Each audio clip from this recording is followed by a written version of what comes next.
Hello, my name is Julia, and welcome back to the Bohemian Sisters Can We Talk? A space where we pull up a virtual cushion, brew a cup of something warm, and have the real, messy, beautiful conversations about life.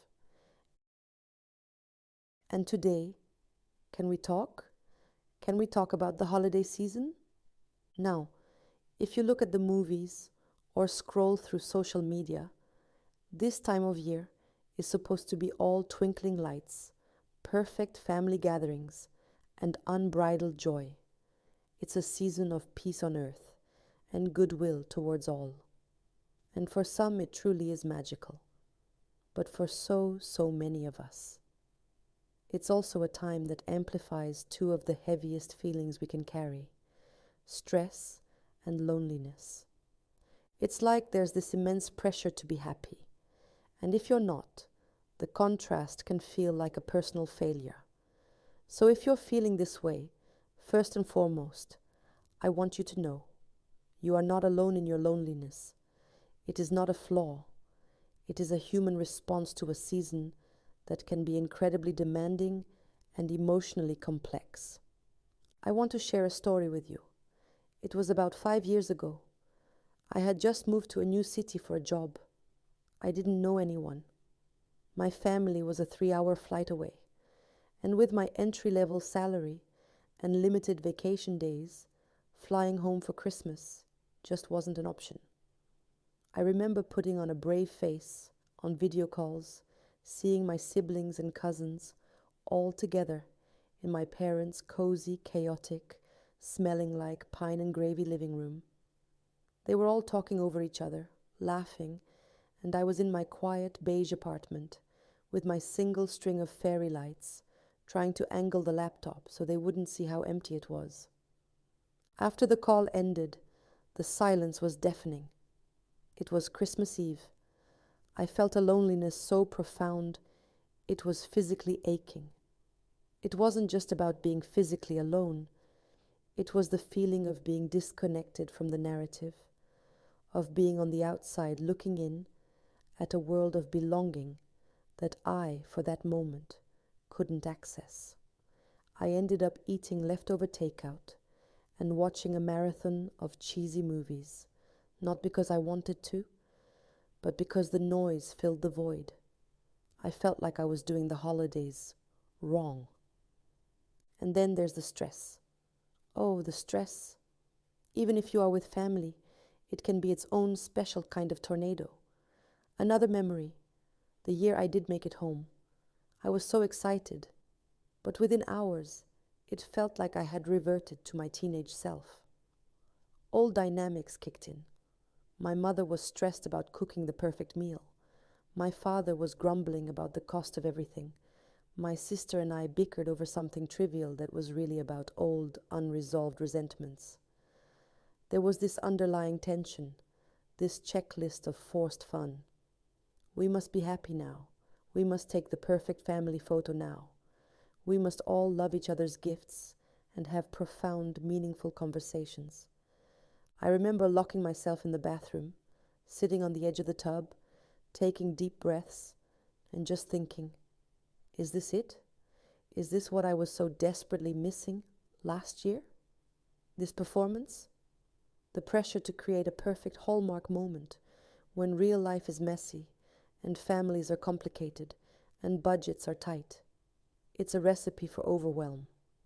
So let's break these two monsters down, because understanding them is the first step to disarming their power. The stress monster. It wears an ugly Christmas sweater and carries a massive to-do list. Its weapons are comparison, financial pressure, and the myth of perfection.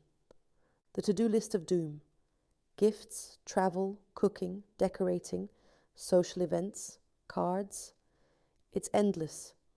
We treat December like a sprint, when it's supposed to be a contemplative, dark, cozy season. Financial anxiety. The pressure to give lavish gifts can be crushing. We equate the price tag with love, and it's a damaging, false equation. Family dynamics. As my story shows, Going home can mean stepping back into old roles. You're a successful, independent adult in your own life, but at the family dinner table, you're still the sensitive one or the messy one. Navigating these roles is exhausting. The comparison trap. Social media is a highlight reel. You're seeing everyone's perfectly curated tree, their flawless holiday spreads, their seemingly ecstatic families. You don't see the argument that happened 5 minutes before the photo was taken, or the burnt pie hidden in the kitchen. The loneliness. Ghost. This one is quieter, but its chill goes deeper. It whispers that you're missing out, that you're unlovable, that you don't belong. Grief and absence. The holidays highlight who is no longer at the table: a lost parent, a divorced partner, a friend who moved away. The empty chair can feel louder than any conversation. Being far from family, like my story of Christmas alone, physical distance can feel emotional. Not having a traditional family. Maybe you're single, maybe you're estranged from your family, maybe you're part of a chosen family that doesn't fit the traditional mold. The world's incessant focus on the nuclear family can make you feel invisible. The pressure to be social, when you're not. For introverts or those with social anxiety, the barrage of parties can be isolating in its own way. You feel lonely because you can't connect in the way everyone else seems to. So, what do we do? How do we navigate this? I don't have a magic wand, but I have gathered some tools, some gentle practices that have helped me and others I've spoken to. Think of this as a permission slip to craft a holiday season that feels authentic to you. 1. Redefine enough. This is the antidote to perfectionism. Your holiday does not need to be perfect. It needs to be enough. Your meal doesn't need to be a gourmet feast. It can be a simple, hearty soup. Your decorations don't need to rival a department store window. A single candle and a playlist of your favorite songs can be enough. Your gift doesn't need to be expensive. A handwritten letter, a curated playlist, an offer to babysit for a friend. These are gifts of the soul, and they are more than enough. Give yourself the grace of good enough. 2. Create your own quiet traditions. If the noise of the season is overwhelming, carve out pockets of silence and solitude that are intentional, not lonely. This was a game changer for me. Now, every year, on the winter solstice, I turn off all the lights, light candles, and just sit. I might journal, I might read poetry, I might just stare at the flames. I honor the darkness and the quiet. It's my way of connecting with the ancient, cyclical nature of this time of year, before the modern chaos took over. Your quiet tradition could be a solo walk in nature, a long bath with essential oils, a morning spent with a novel and tea. Claim that time. Guard it fiercely. 3. Practice radical acceptance. Your family is who they are. You cannot change them. Fighting against their ingrained patterns is like trying to stop the snow from falling. It's exhausting and futile. Radical acceptance doesn't mean you approve of bad behavior. It means you stop wasting energy hoping for them to be different.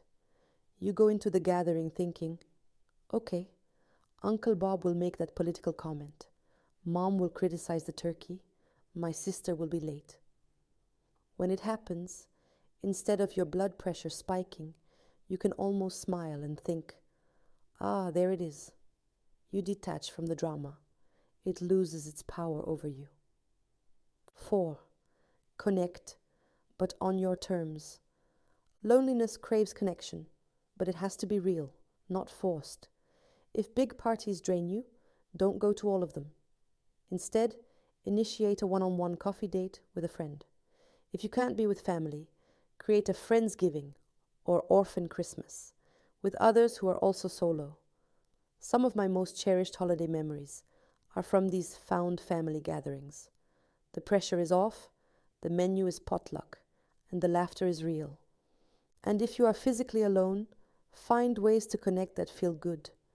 Instead of the passive, often painful, scroll through social media. Be active.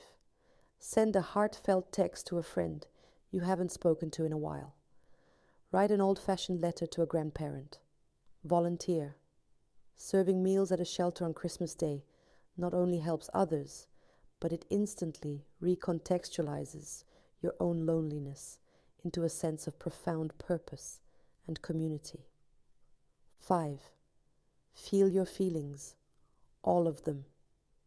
This might be the most important one. We think, it's the holidays, I should be happy. So we stuff down the sadness, the grief, the anxiety. But suppressed emotions don't disappear. They fester. Give yourself permission to feel it all. If you need to cry for the parent who's gone, let the tears come. Light a candle for them. Set a place for them at the table in their memory. If you feel angry and stressed, don't just smile through it. Go for a furious run. Scream into a pillow. Journal all the messy, unkind thoughts. By allowing the feeling to move through you, you release its grip. The feeling is a wave. You have to let it crash on the shore before it can recede. 6.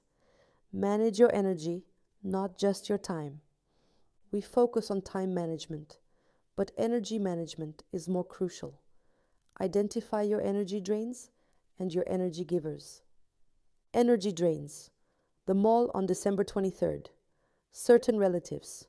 Talking politics. Endless scrolling. Energy givers. A walk in the crisp air. Listening to a specific album. Baking alone. Calling a certain friend. Cuddling with a pet. Be ruthless in limiting the drains and scheduling in the givers. If you have to go to a draining event, give yourself a time limit. I will stay for 1 hour and then I have another commitment. That commitment can be with your own well-being. 7. The power of a single moment. When it all feels like too much, bring yourself out of the big, overwhelming story of the horrible holidays and into a single sensory moment. This is a mindfulness practice. Right now, feel your feet on the floor. What is one thing you can see? The flicker of a candle? The pattern of the frost on the window? What is one thing you can hear? The hum of the heater? The distant sound of traffic? What is one thing you can smell? Your coffee? The pine from the tree? Anchor yourself in that one moment. The stress and loneliness are stories about the past or the future. But in this single present moment, you are breathing. You are here. You are okay. My loves, the holidays are not a test to be passed. They are a season, a collection of days to be lived as authentically as possible. Your version of this season is allowed to look different. It's allowed to be quiet. It's allowed to be messy. It's allowed to be bittersweet. You can feel lonely and be strong. You can feel stressed and find moments of peace. You can miss someone deeply and still find beauty in the present. So, I'll leave you with this invitation. This year, give yourself the gift of permission. Permission to opt out. Permission to feel.